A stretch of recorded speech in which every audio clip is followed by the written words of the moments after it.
112-867-9078 y recibilo gratis todas las mañanas. Vos sos la única que me hace feliz cuando nadie te dice la verdad. Infosiberia, las noticias en tu celular. No seas como los demás. Manda un mensaje de WhatsApp y recibilo gratis todas las mañanas. Radiocaput.com. Estás conectado. Estás en Caput. Soy Natalio Lueto. Los invito a entrar al universo del jazz, a ese escondite que guarda tus mejores momentos.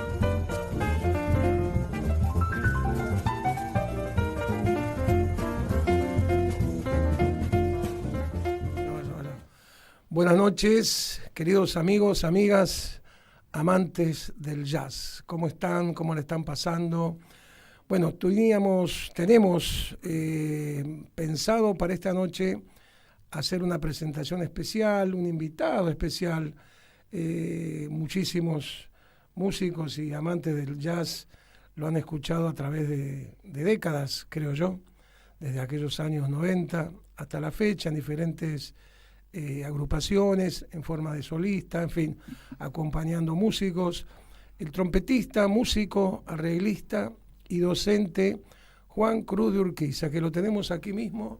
Le damos la bienvenida a Juan Cruz. Muchas gracias. Gracias por la invitación. Bueno, un placer charlar. El placer es con nuestro. ustedes. Muchísimas gracias por estar acá. No, por favor, un placer. Hacemos siempre un esfuerzo porque todo el mundo está muy ocupado, me imagino, en general.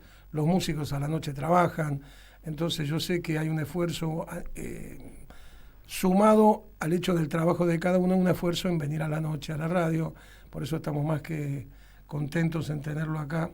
Es una gran oportunidad para conocer muchos de ustedes, queridos amigos y amigas, no solamente al músico, que lógicamente se conoce a través de la música, vamos a escuchar algunos temas de diferentes épocas y agrupaciones donde él intervino, que fundó, y también a la persona que a mí me da curiosidad conocerla, porque es la primera vez que nos encontramos personalmente.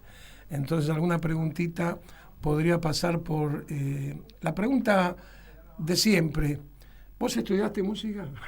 Sí, la verdad que sí, he estudiado bastante. Me imagino que sí. Pero bueno, igual siempre el acercamiento a la música siempre es, bueno, a ver, el estudio viene un poco después, ¿no? Cuando uno ya por ahí decide tomarlo, digamos, un poco más en serio y ya decidirse a dedicarse a esto, pero bueno, toda una primera etapa donde uno se acerca por curiosidad y porque le gusta y quiere tocar y descubrir todo un mundo que, bueno, tiene esa etapa muy, bueno, muy intuitiva, muy autodidacta, sí. Y todo eso. Después, bueno, viene la formalidad y tratar de poder capacitarse lo más posible, sin perder esa esencia y esa curiosidad y esa relación con la música lo más natural posible, ¿no? Más allá del estudio, que la parte intelectual no eclipse ese vínculo que uno tuvo de entrada, ¿no? Sino acompañarlo y potenciarlo. Es un poco, qué sé yo, uno empieza de chico seguramente a amar la música o los músicos que a uno le gusta escuchar, y de pronto uno se encuentra, no sé, en el caso tuyo te encontraste con la trompeta y después te enamoraste de la música.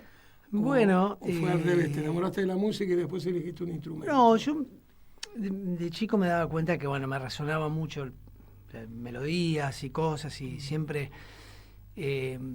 la música era como un punto así de atracción muy fuerte, y de bastante chico la trompeta parece un poco fruto de algunos encuentros familiares con un tío abuelo mío, Hugo Quintana, que él era un trombonista aficionado, pero a su vez formó parte de un ámbito musical donde había muchos aficionados y algunos profesionales, donde tocaban a un gran nivel.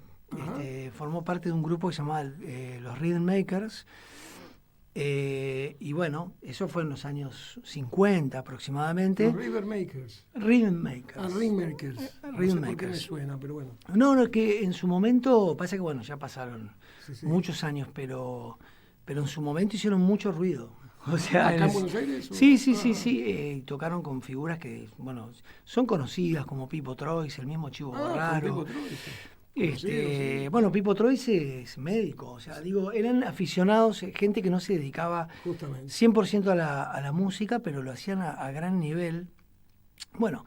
Muy interesante lo que me decís. Pipo Troyes, médico, jefe de guardia en el Fiorito, tenía a su lado un primo mío médico que también es mayor ya, Mirá. que, bueno, eran íntimos amigos y iban a las reuniones ahí Bueno, en el centro. Esas reuniones y hay grabaciones de aquellas Reuniones, épocas. toda esa Después, gente. en ese ámbito también había gente, sí, profesional como el Chivo Borraro, el Bicho Casalla, sé que anduvo por ahí también.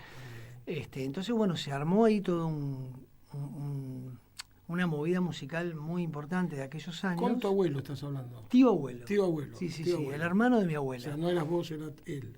Estaba en el grupo de Rhythm Maker, sí. Makers. Bueno, mucho tiempo después, cuando él ya estaba grande, ya tocaba poquito el trombón, en algunas reuniones familiares, te hablo de los años 70 ahora, yo tendría 9 años,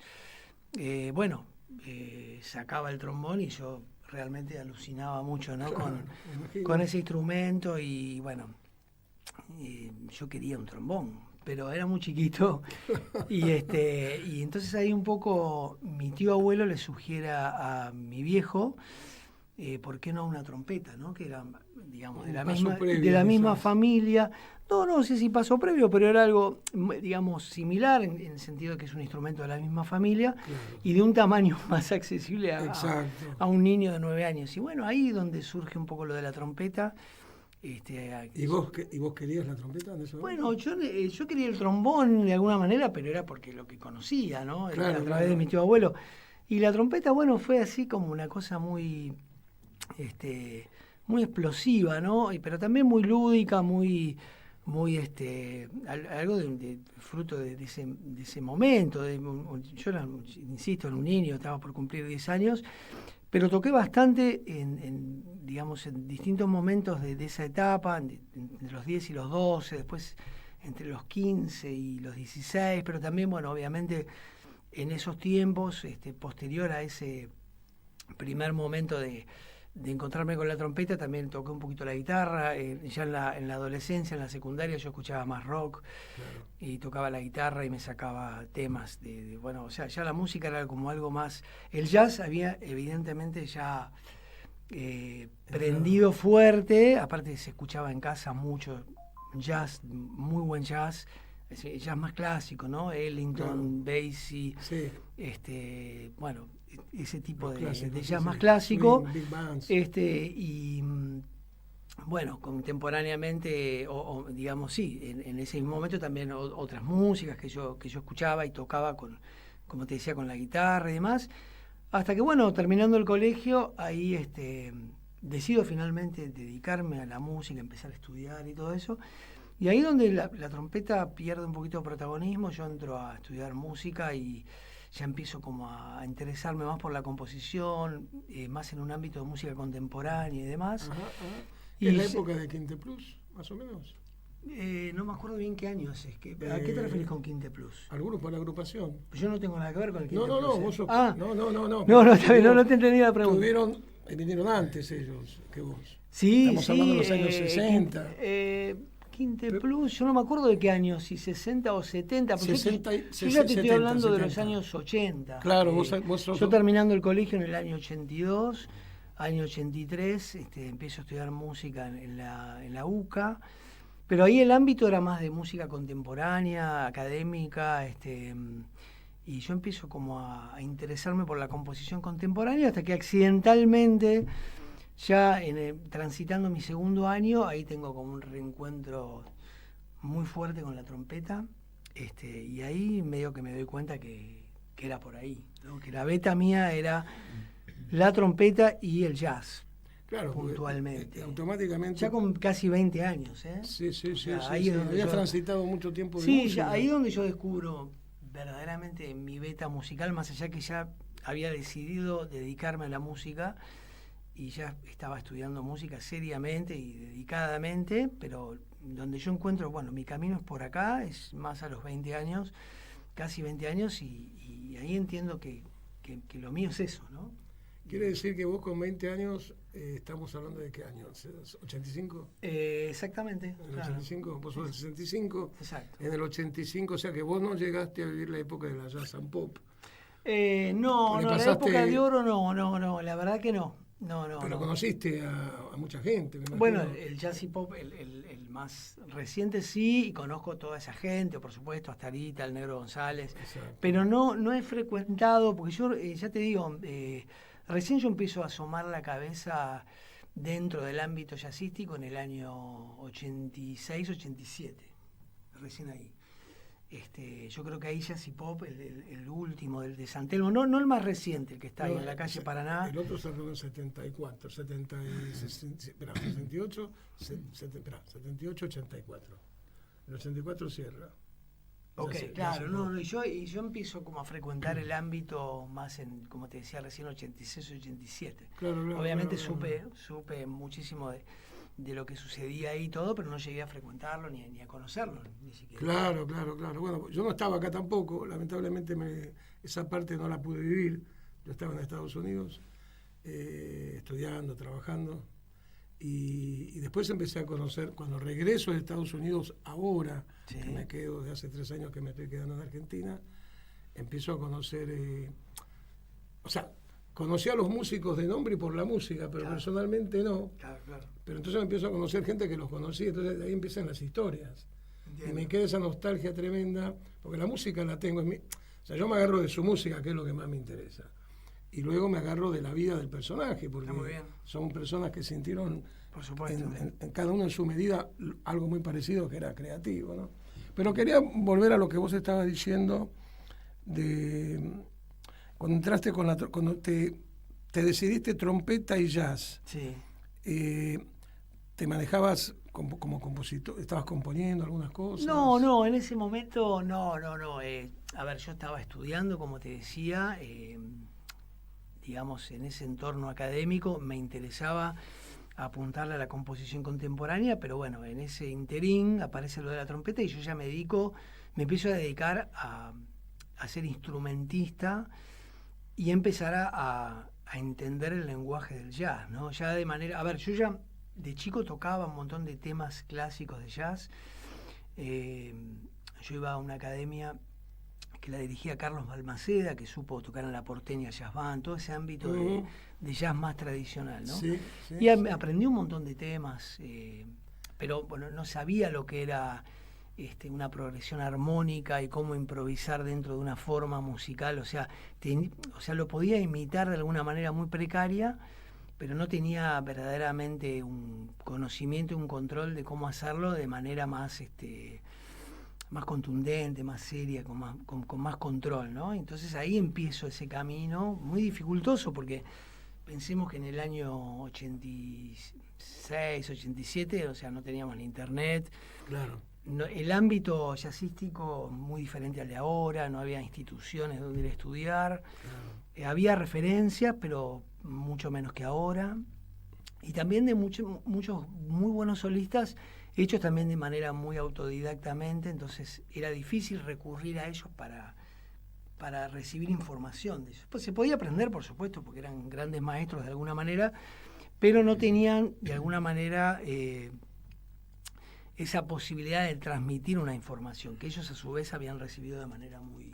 Armonía e improvisación. ¿Vos la estudiaste con un saxofonista norteamericano, puede ser? Bueno, tomé algunas clases con un gran saxofonista en mi estadía en Estados Unidos. Que Estaba ya en Estados Unidos. Que es Jerry Bergonzi, con él tomé Bergonzi. una serie de clases, que fue muy importante eso. Para mí, bueno, el viaje a Estados Unidos en ese momento, como te decía, acá era muy difícil formarse, por todo esto que te contaba hace un Claro. ratito. Así es. Entonces, poder ir a un entorno como el que era, esta institución que yo fui, que es Berklee College of Music, En Boston. en Boston, bueno, fue para mí personalmente fue como un antes y un después, ¿no? Donde pude frecuentar un ámbito muy muy efervescente, donde conoces un montón de gente, de gente que toca bien, tenés acceso a una información, a toda a un entorno donde te potencia un montón y creces un montón. Para mí fue una gran posibilidad de dar, y ahí estuve casi 3 años. Fue un paso importantísimo en mi carrera. Excelente. Yo lo siento así y es al día de hoy que siento que fue una bisagra en mi andar musical. Camino, sí. ¿Volviste en qué año? Volví en el 94. Año 94. Me fui en el 91, volví en el 94. Bueno. Yo en el 94, bueno, al poquito tiempo te juntaste con Oscar Yunta. Bueno, no tan poquito tiempo, Unos años. ¿Vos te referís al Quinteto Urbano? Sí. No, el Quinteto Urbano fue bastante después. Bastante después. 94 dijiste. Claro, yo volví en el 94. Tuve algunos intentos de proyectos de música original, ahí empecé a componer, vos me preguntabas recién. Empecé a tener algunas propuestas de composición propia, que las toqué con algunas agrupaciones que formé en esos años, pero no pude consolidarlo y plasmarlo en una grabación, en un disco, en una propuesta que pudiese registrar, hasta que vino el Quinteto Urbano recién en el año 99. Claro. Por eso habían pasado unos años. Pero fue una formación súper sólida. Bueno, ¿O no? la idea del Quinteto Lo que yo Urbano, escucho, por lo menos. Sí, para mí también fue muy importante, para lo que yo considero mi carrera. El Quinteto Urbano fue muy importante, fue el espacio donde yo pude consolidar toda esa propuesta que venía esos años tratando de plasmar. Y un poco lo que entendí, y es lo que en su momento cuando con Oscar Yunta craneamos el proyecto y demás, era tener algo que por ahí en ese momento era difícil, era tener como una continuidad de tocar. O sea, uno tocaba como con una frecuencia muy esporádica y entonces no se llegaba a consolidar un sonido potente, ¿no? La escena era otra también, yo pienso, ¿no? Estamos hablando de hace casi 30 años atrás. Era diferente, ¿no? Ni mejor ni peor, era otra cosa. Entonces, la idea, lo que nos propusimos fue tocar todas las semanas en algún lugar que nos dejaran. De hecho, salimos a caminar la calle y decir, queremos un espacio donde tocar todas las semanas. Ahí fue donde arrancaron en este restaurante, ¿cómo se llama? A ver, si te acordás. Me acuerdo, ya te lo digo. Voy siempre ahí. Hiciste los deberes. El de la esquina, ¿no? El de la esquina. Sí, la esquina, muy bien. Sarmiento y ¿cómo se llama? Muy bien. Siempre me confundo con el nombre, digo el Aleph. El Celta Bar. El Celta Bar. Sí, abajo tocaban. Exacto. Abajo. Bueno, ahí eso le fuimos a varios lugares hasta que, encontramos. ¿Y estuvieron ahí un año, 2 años tocando? Estuvimos un año. ¿Todas las semanas? Todos los jueves. Y ensayábamos todas las semanas. Eso fue algo inédito. Genial. Para mí, por lo pronto, en lo que yo hasta ese momento había experimentado en lo que era un proyecto artístico de música original. Uno con suerte conseguía una fecha cada tanto y hacía 1 o 2 ensayos, iba a tocar y eso quedaba ahí. No terminaba de potenciarse, de crecer. Claro. Y con el Quinteto Urbano se logró. Entonces, para ese momento fue una aparición potente, fuerte, que al día de hoy es algo que para mí también fue un antes y un después en mi carrera y creo que en la de mis compañeros también, que compartimos ese proyecto. A mí me impresionó, y me sigue impresionando, hace rato que conozco musicalmente hablando al Quinteto Urbano.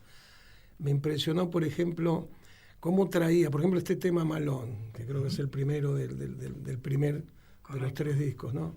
De esa época del quinteto. Me impresionó cómo entra la banda con música que tiene eso folclórico, ese malambo atrás, ese ritmo que es un galope de caballo pampeano. Yo lo siento así, siento que estoy entrando a la pampa, ¿viste? Lo que pasa es que y después se abre todo. Sí, la búsqueda un poquito...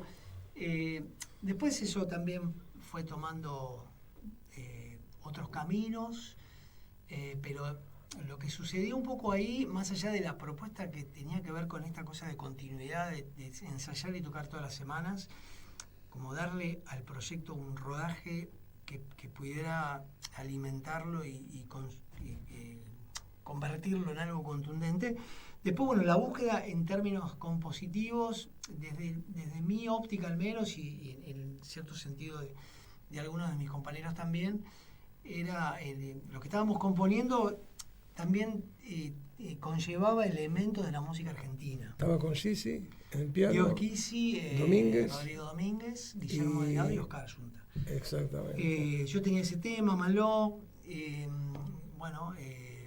Hora Pico. Hora Pico es un tema más, si querés, más hard bop. Tenía puntualmente elementos de la música argentina. Sí. Pero después un tema como La Búsqueda, que como unos aires más, si querés, de música ciudadana. Otro tema se llama Agotando. Yo ahí tengo 6 composiciones. Aporté muchos temas que yo venía trabajando de toda esa época, desde que yo volví de Estados Unidos. Esos 5 años, pude vertirlos en ese proyecto. Ya lo venía trabajando en Estados Unidos. Así que bueno... tenía mucho material, digamos. Bueno, en esos años sí, esos 6 temas, y después continuó el proyecto, fueron 6 años casi. Claro. Y fueron, en total, son 3 discos, de los cuales el segundo es doble, entonces casi como un material de 4 discos. Inmenso. Así que bueno, la búsqueda, tenía que ver un poco con eso, ¿no? Que haya un sonido muy consistente y a la vez con elementos que tenían que ver con nuestra historia, de dónde somos, ¿no? Claro. Buscando un equilibrio entre la música en la cual nos desarrollamos y también que ver con el lugar donde vivimos y nacimos, ¿no? Y yo creo que lo que pasó el espacio anterior que ocuparon los yaceros, digamos, desde Villegas, Gato Barbieri, en el bar Jaimaca, hablamos de los años 60, ¿no? Sí. Toda la Pichi Macei, toda esa gente, Borraro, Jorge López Ruiz, toda esa gente crearon un basamento, una piedra fundacional, porque una parte eran los estándares que los tocaban, ¿viste? Correcto. Muy bonito. Babi López Furs, ¿vos tocaste con Babi López Furs? Sí, una vez toqué, tuve una suerte. Me pareció maravilloso. Sí, tipo, increíble, tremendo tipo. Bueno, en resumen, lo que te quiero decir es que esa base, esa piedra fundacional marcó un hito en Argentina. Por supuesto. Porque si vos cuando escuchás a esta obra política de Jorge López Ruiz, El Grito y La Bronca, ya nos vamos por otros carriles, ahí ya no te digo qué es el jazz, ¿viste? De pronto no es necesario definirlo tanto. No, es una música, una expansión musical. Eso es un lindo tema también para conversar.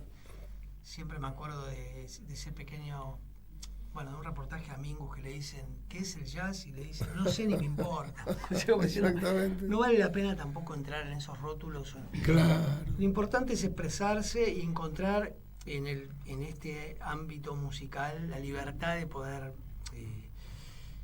expresarse, ¿no? Expresarse, y claro. dejar un mensaje que tiene que ver con una dinámica de hacer música, una manera de pensar, esta cosa de la espontaneidad y también sustentada con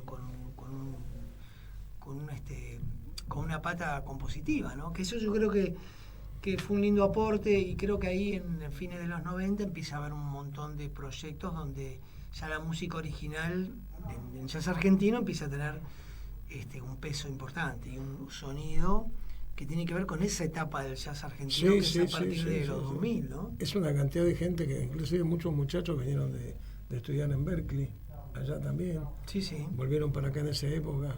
Creo que Berdinelli, no sé si... Bueno, no Sergio puntualmente, también. No, ellos no, los que estuvimos en esa época... Lastra un poquito antes, totalmente, antes. Pepi Taveira. Después, bueno, un poco después, bueno, Ernesto Jodos, que fue contemporáneo conmigo allá, Richard Nant, Marcelo Gutfre, bueno, en realidad fueron varias camadas que fuimos yendo, ¿no? Pero sí, uno de los pioneros fueron Lastra, Pepi, bueno, mismo el director del MC, Marcelo Braga, Ajá. bueno, y bueno, otros que me estoy olvidando. Pero quiero decir, muchos de los que fuimos en esos tiempos y después volvimos, sí, trajimos evidentemente un bagaje que pudimos vertir acá en el medio y bueno, hicimos ese aporte que creo que fue importante, sobre todo porque el acceso a la información en esos tiempos era muy difícil. Claro. O sea, entonces, bueno, se pudo hacer como esa cuestión que creo que fue lindo. Te voy a proponer que entremos a un momento musical, A ver. un poco para que los oyentes, algunos que quizás todavía no te escucharon tanto o que quieren escucharte, a través de la música me refiero, ¿no? Puedan recoger la música de aquel primer álbum del Quinteto Urbano. Bueno. Yo seleccioné, porque no te podía consultar, ya está pregrabado, Hora Pico. Vamos a mandarlo. ¿Composición tuya? Sí. Bárbaro. Bueno.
Bueno, aquí estamos nuevamente con Juan Cruz de Urquiza, nuestro gran músico de jazz argentino, que nos ha acompañado durante épocas, construyendo un universo sonoro a los amantes del jazz, a los amantes de la música.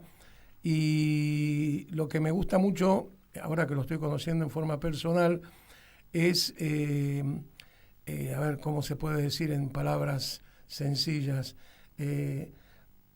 la tranquilidad y la sinceridad, no sé si es la palabra justa, pero la autenticidad, la tranquilidad, y una palabra que no me gusta, pero la tengo que usar, es la modestia, porque podríamos hablar muchas cosas, y muchas personas hablan en los diarios, en las revistas, en los medios, de la obra que ha ido desarrollando creativamente Juan Cruz de Urquiza, pero claro, lo lindo es poder hablar con la persona, no solamente con los que entrevistamos, con los que hablamos de los músicos, ¿no? Por eso la importancia de que él esté aquí con nosotros, con ustedes. Y antes de volver a hablar un cachito más, quisiera pasar el siguiente tema también de Quinteto Urbano, de la época del Quinteto Urbano, año 2001, del segundo disco Jazz Contemporáneo Argentino, El Compadre.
acabamos de escuchar de Jazz Contemporáneo Argentino, volumen 2, el tema El Compadre. Aquí estamos compartiendo esta velada con Juan Cruz de Urquiza, uno de los fundadores de aquella agrupación que duró 6 años, hasta el 2005. 2004. 2004. Y Juan, una pregunta. El disco que finalmente publicaron, que sería Jazz Argentino, o sea, Contemporáneo Argentino 3, que acá no se editó.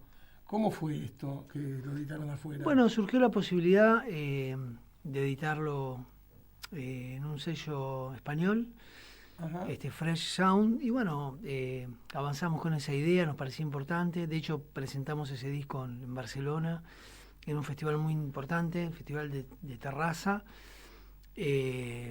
Bueno, se dio así, el único dato por ahí... perdón. Sí.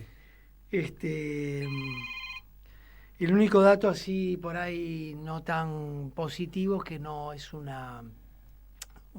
álbum editado en Argentina, ¿no? Pero bueno, igual nosotros lo trajimos, circuló, y bueno, hoy por hoy se puede escuchar en las plataformas, así que, pero bueno, fue muy importante. Eso fue una gestión de Oscar Junta, que él pudo contactarse con Jordi Pujol, el dueño de Fresh Sound, y a través de ese contacto se editó ese álbum. ¿Se editó? ¿No? ¿Allá en España fue que se editó? Exactamente, sí. Podemos pasar de ese álbum número 3 de Jazz Contemporáneo Argentino, En su vida. Y vamos también a charlar un rato, pero los primeros 5 minutos lo queremos escuchar a full.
Y cuando vamos a... entramos en el... Estamos hablando del año 2005, del 2018, para tu vida. Claro, ese es el álbum De de Lentes. Lentes. Claro, pues después del Quinteto Urbano, yo ahí, bueno, empiezo con mi etapa así solista. Solista, estabas con Miguel Tarsia, Exacto, con Mariano Pipi Otero y Piazzolla, Pipi Piazzolla. Mariano Otero, y Ahí García, edito De este lado, Vigilia. de este lado. Eso es 2005, 2007 Claro, 2005. Vigilia, después 2011 Trías, que ya es con otro grupo, es con Hernán Jacinto, con Carto Brandán y Carlos Álvarez. Ujú. Y después, sacó el disco de música de Charly García en 2012. Sí. Eso es un noneto, ahí es el primer disco que grabo con mi hijo Indómita Sebastián, Luz. el Indómita Luz. Después edito en cuarteto Convivencia en 2014 y recién viene... Muy lindo. Bueno, muchas Muy gracias, bonito. gracias. ¿La compusiste? ¿Juntos o vos? No, esa es música mía. En Convivencia hay un medley de Charles Mingus y hay una versión de un tema de Spinetta Ajá. y el resto es música mía. Y hay un tema de mi hijo Sebastián también, ahora me estoy acordando, que se llama Tejidos. Y después, saco Lentes, recién lo grabo en 2017, en vivo lo grabamos, que esa es música original, música mía, que se edita en 2018. Sí. Ese es mi penúltimo álbum. Sí. Y después en 2022 saco Última Chance. Claro.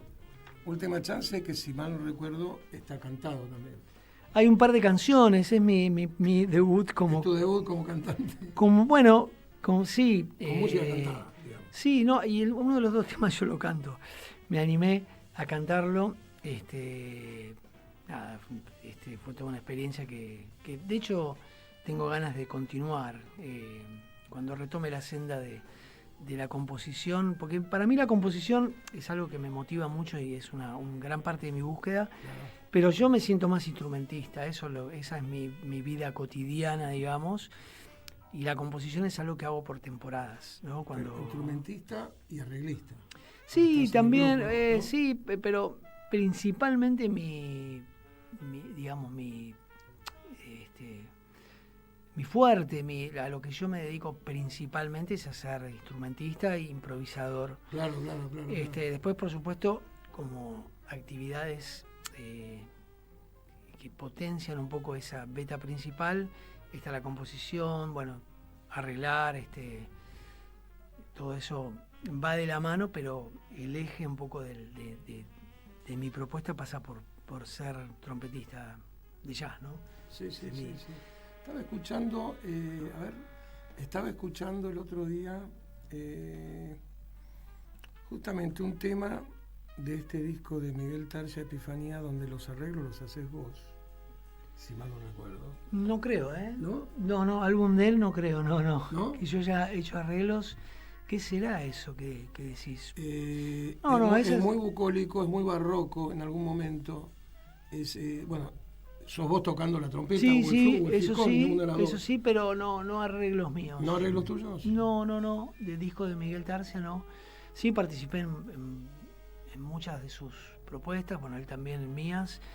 O sea, pero, pienso que habrán arreglos en común, a eso me refiero en todo caso. bueno, en No, general cuando vos, digamos, las propuestas de proyectos solistas, en general, son composiciones ya arregladas por el propio solista, ¿no? Correcto. En mis discos es así, en la mayoría de los discos de los colegas funciona así. Puede haber alguna excepción muy puntual donde algún miembro del grupo aporta algún arreglo, eso puede suceder como algo circunstancial, pero en general, y volviendo al tema de Miguel, es toda música arreglada por él.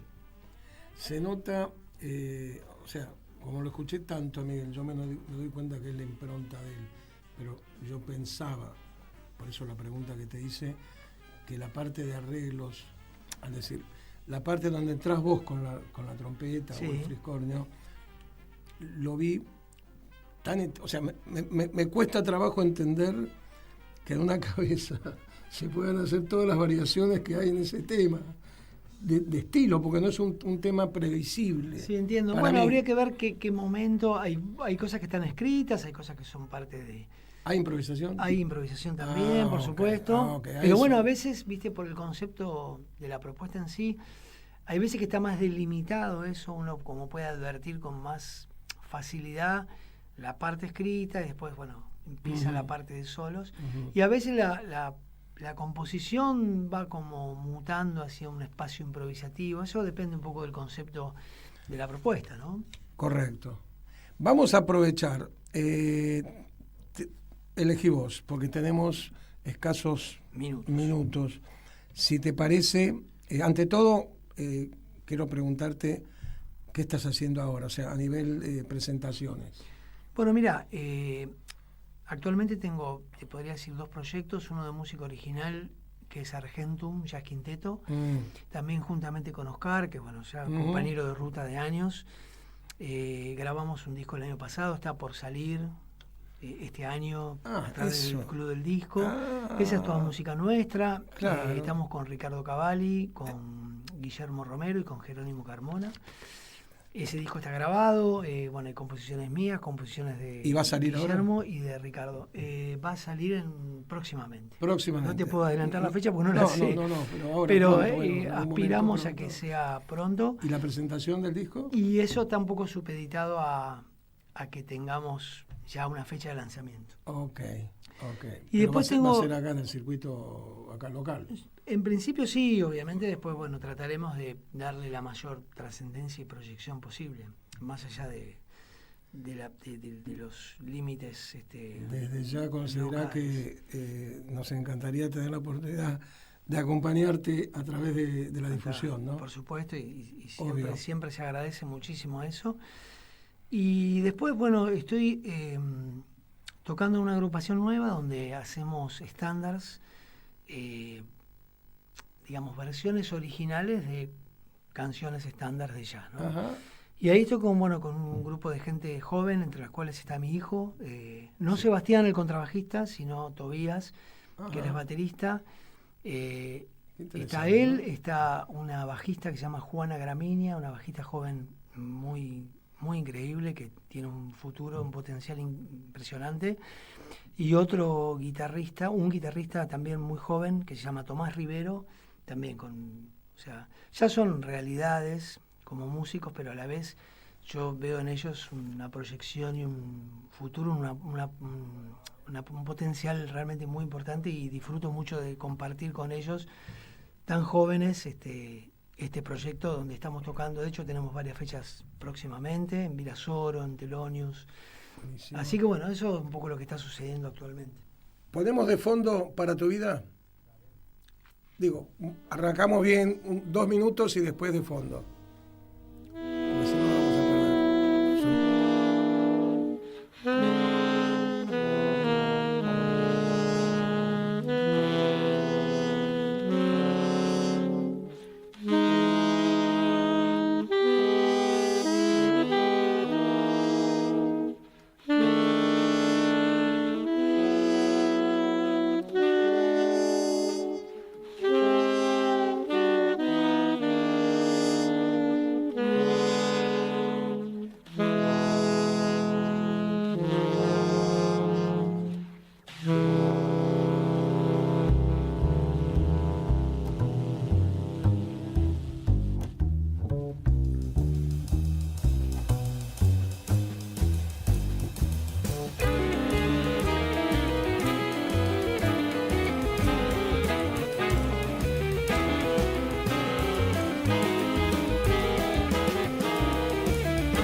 ¿Qué sentiste durante la composición de ese sí? tema? Mira, este tema se llama Para tu vida, como vos decías, tiene que ver con For Your Life de Led Zeppelin. De ahí viene un poco la cosa. Okay.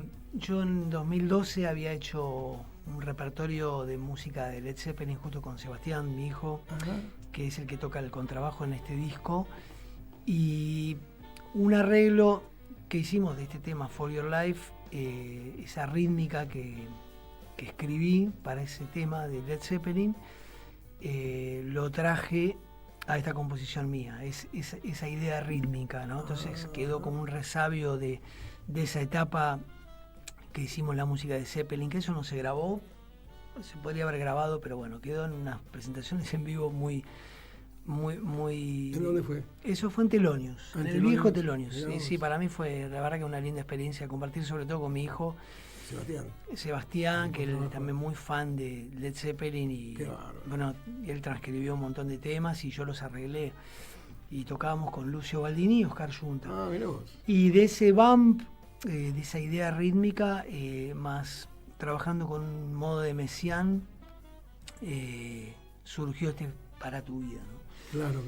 Que es una composición en varias partes y también con momentos de improvisación libre. Bueno, un poco de ahí surgió. Y bueno, nada, trabajando rítmicas y sonoridades a partir de ese modo de... Excelente. Esto me da a mí... toda tu música es como un trampolín hacia adelante, porque estamos prácticamente cerrando en este momento la conversación nuestra, esta entrevista, tu presentación, pero es para dejar dicho que quisiera tener con vos, o si vos no podés, tener la posibilidad de que me hagas en algún momento una selección de temas que marcan el itinerario, o sea, los últimos temas. Encantado, lo que quiero quiero que vos yo... prepares algo para yo poder difundirlo desde tu firma.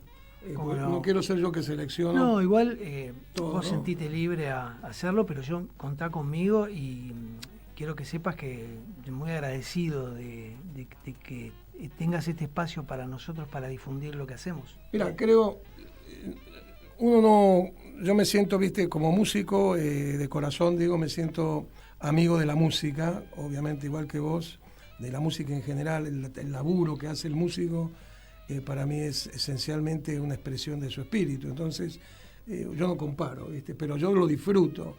Y si yo lo puedo disfrutar sin egocentrismo, sin comparaciones, me gustaría siempre poder difundirlo.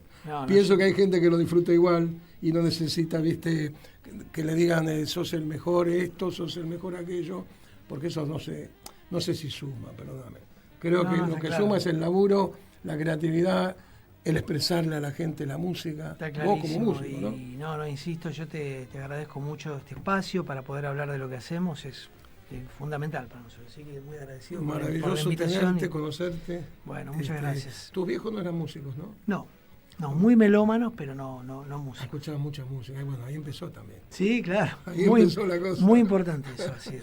Bueno, te quiero saludar, darte un abrazo, viejo. Un gusto, Natalio. Un placer. Un gustazo, gracias por la invitación. Muchas gracias. Gracias. Quisiéramos sacar una foto, si es posible, porque yo no tengo cámara. Cerramos el programa, le mandamos un beso a todos nuestros aficionados. Ya nos olvidábamos de ustedes, que estamos aquí solo por ustedes, compartiendo este momento tan interesante para una próxima velada con Juan Cruz de Urquiza, difundiendo temas que próximamente nos va a adelantar, con Daniela, la leyenda viva, como la presentamos siempre, y de mi parte un abrazo a todos, y estaremos hablando de otras cosas el próximo jueves a las 20 horas. Como siempre por Radio Caput, desde el Callejón del Jazz.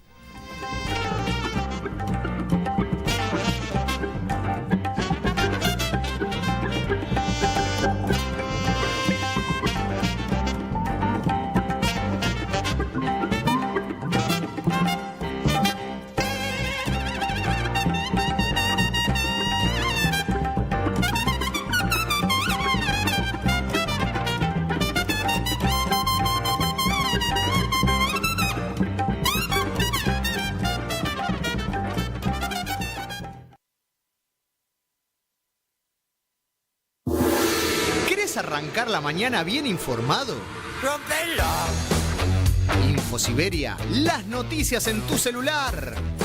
Manda un mensaje de WhatsApp al 1128679078 y recibilo gratis todas las mañanas. Vos sos la única que me hace seguir cuando nadie te dice la verdad.